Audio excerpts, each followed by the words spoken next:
Right, here's some very simple tips around Excel for those that need a little bit of extra help.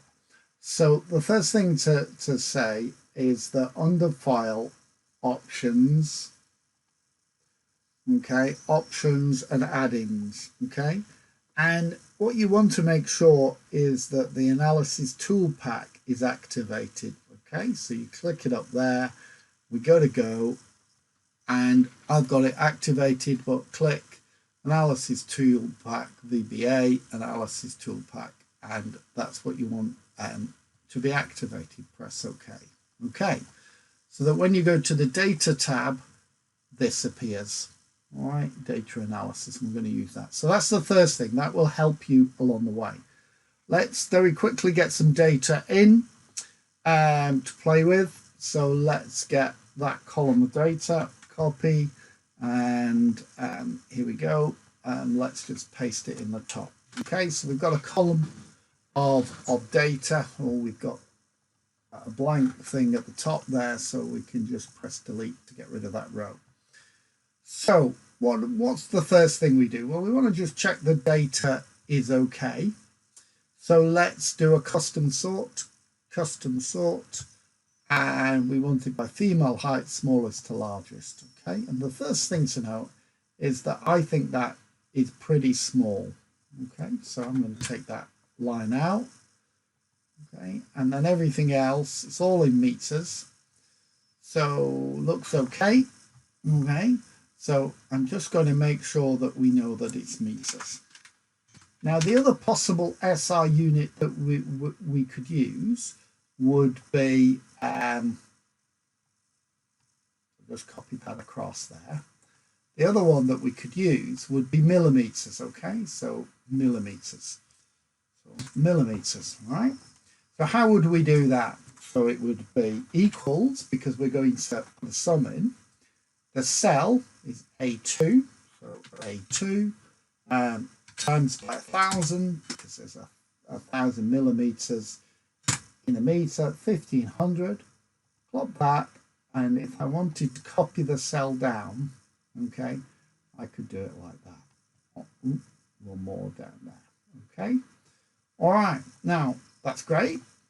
So, but you know, I don't really want, every time I change that, let's just say we change that to 1.5, it makes a change here because they're connected.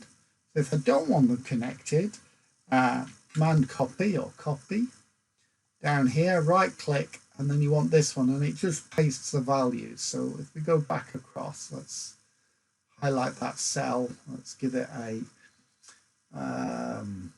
color, just so we know that we're going across. Okay, so let's say I'm going to change that. So if I change that to 1.5, that becomes 1,500, but this one doesn't change because it's just the values. Okay, so that's an important thing to remember. Okay, so let's say that I wanted an average of that height. So again, go equal and write average, brackets, open the brackets, and put that down at the bottom. Okay, those are the cells that I want to work with. Okay, and if I close the brackets there and return, it's given me the average. Now, most of this data is recorded to 2 decimal places, which is probably accurate enough. So how would it have got many decimal places there? So how do I change that? Format cell, make sure it's a number, 2 decimal places, okay, and it's brought it back. That's probably about the accuracy that we should be looking for. Okay, so great. Now, let's just delete that. Now, what if I wanted to know a little bit more about female height in there? So I could go to data analysis, okay? And this is my analysis tool. So what am I looking? Descriptive statistics. So these are like general descriptions. So the input range, I just really want those. So I'm just going to put that back there.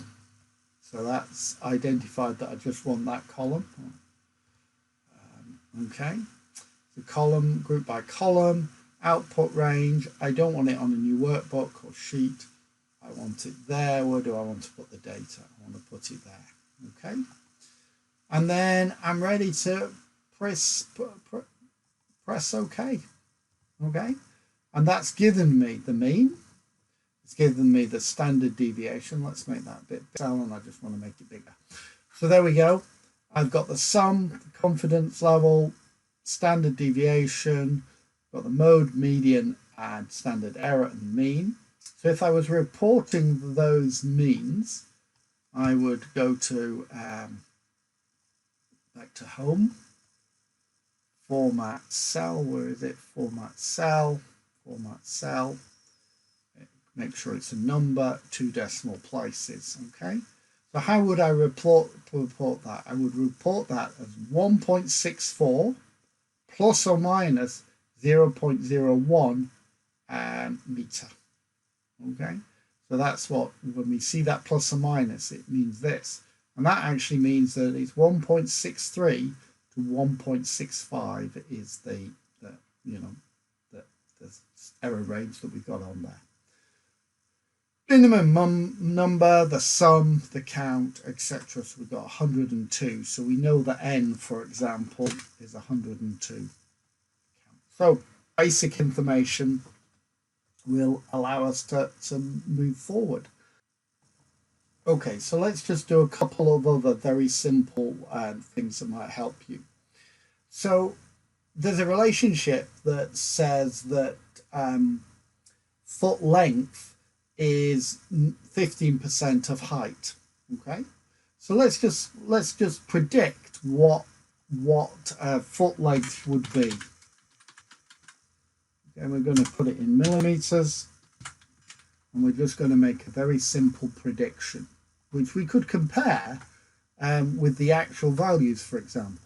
Now, okay, so what we need to do, 15%, so 15% divided by 100 is 0.15. So that's our scaling factor, if you like. So equals, so it's going to be K2, because that's the cell, okay, times by.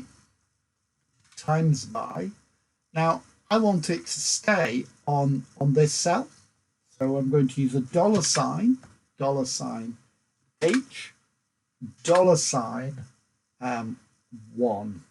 okay, and in theory that will work. And it said that the foot length predicted by that is this, all the way down, and that's given me the sizes, right, that it's predicted.